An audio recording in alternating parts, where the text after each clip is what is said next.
if you're a consumer or a business owner, I think that it's only going to get harder with time. And I think that over the next 18 to 24 months, it's only going to get worse. Colin.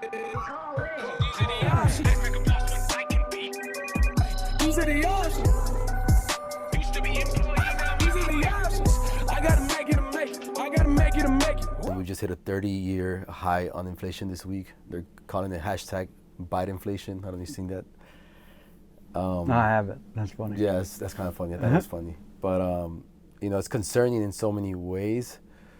I guess as a business owner, what are things that you are doing to hedge against inflation on the business side? What we're doing to pivot, we're looking at aluminum. There's cheaper versions. It's lighter to ship. So we're looking at things outside of the box. Mm-hmm. Aluminum in the history of America is cheaper than cold rolled mild steel, which that's not normal. It's not normal. It's not normal, but the demand isn't as high, and so it hasn't hit as hard.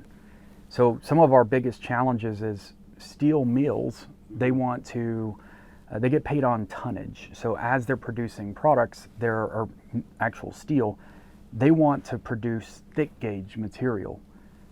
So this is all kind of assumptions.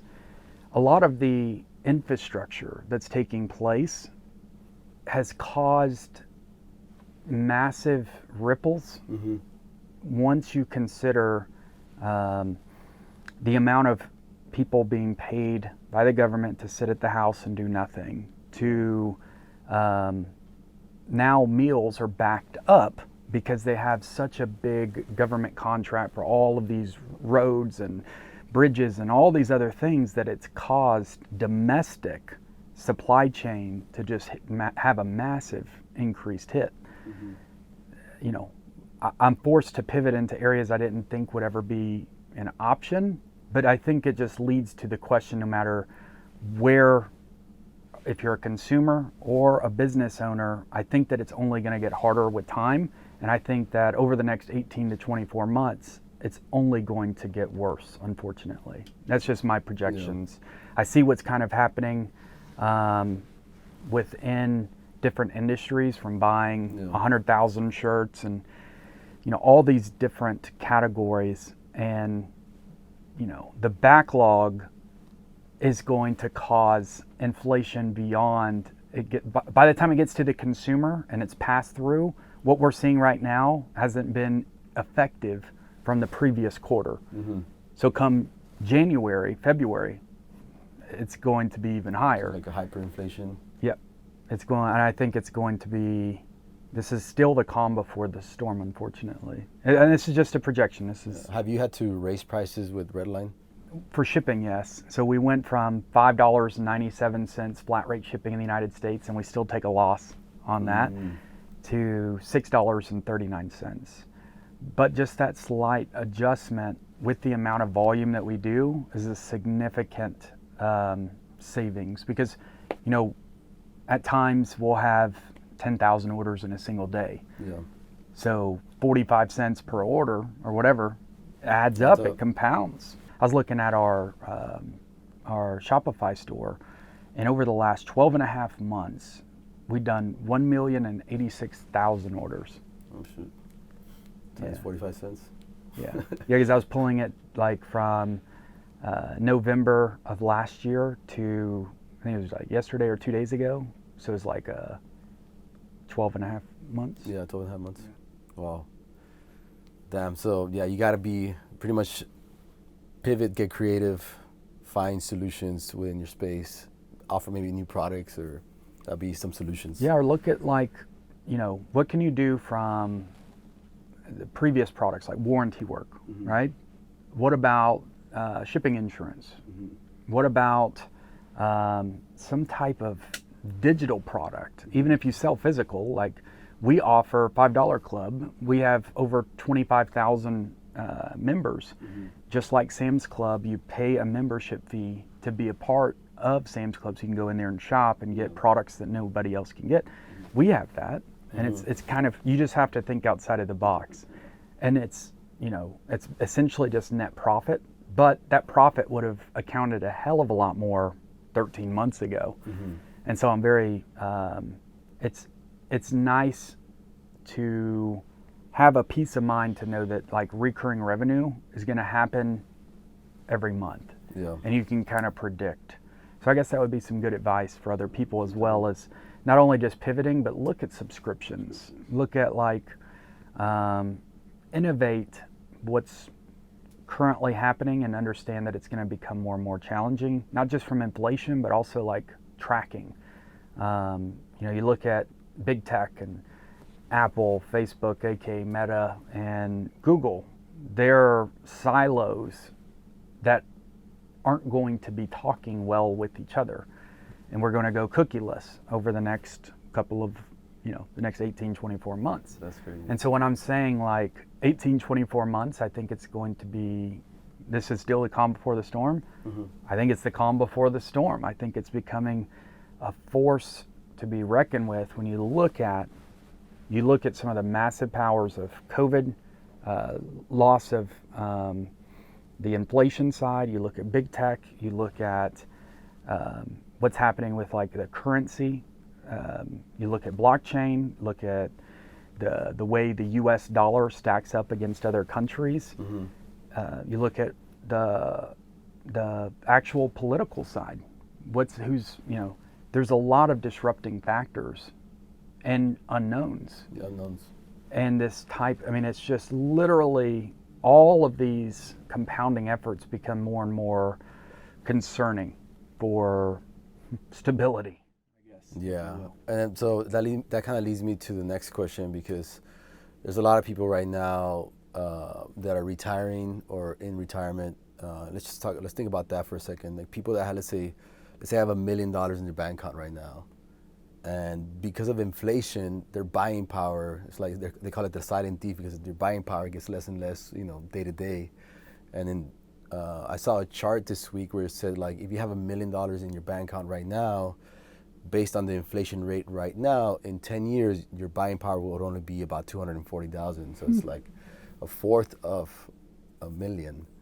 So what is it like, and this is not financial advice, obviously, so no pressure on what you say, but like, the question is, what do you do with, even if it's 10,000, 20,000, do you put that money to work, or do you leave it in your savings? What do you do?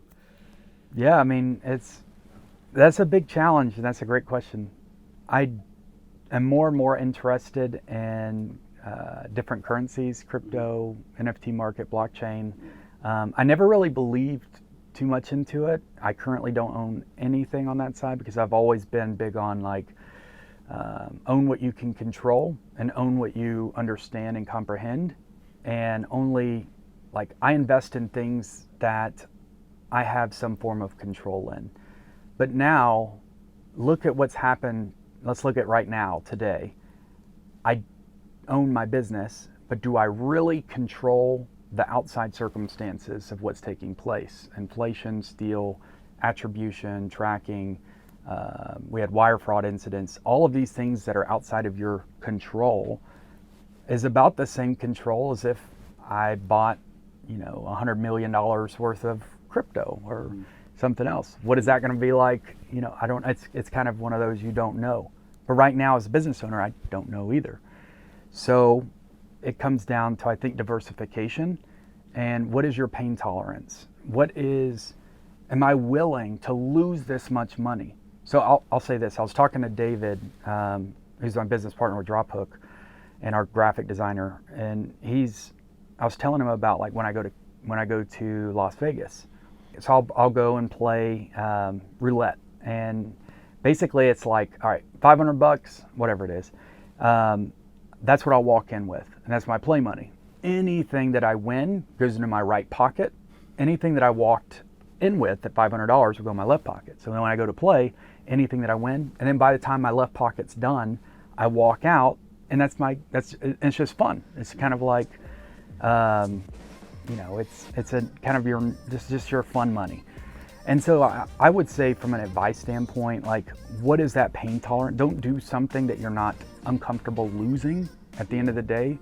So if you could live without it and you're comfortable, reverse engineer what that looks like for you and invest that into something that you can start researching and developing and comprehending. It's a really interesting scenario. The $1 million USD valuation 10 years from now with the way things are currently trending, that's really concerning and scary. Real estate's massive, a great investment. They're not making more of it. Digital currencies, it's really interesting. I don't know a lot about it, but I'll say this, it's something I want to know more about.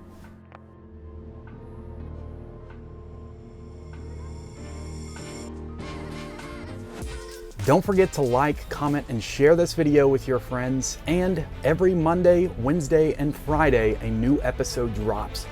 Also, you can be on the show. If you go to invite.millionairecreator.com, you can apply, it's free, and you may have a chance to be on the show with me, Colin with Colin.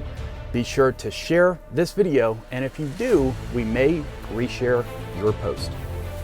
Also, if you enjoy entrepreneurship just like I do, I would encourage you to go to our new website, millionairecreator.com. We have some incredible products from steel merchandise, canvas, apparel, and education courses, ebooks, and physical books. So guys, millionairecreator.com, check it out for yourself. I know you'll love it, especially for all of those entrepreneurs out there. Think of me as a recruiter, and I'm building an army of millionaires in this Millionaire Creator journey.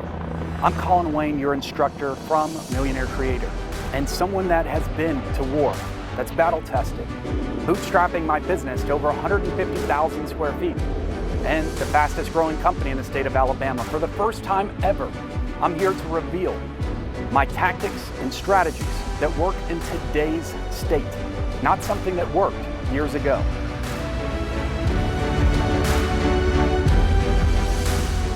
Boot camp starts today. Stop wasting time. Click that link.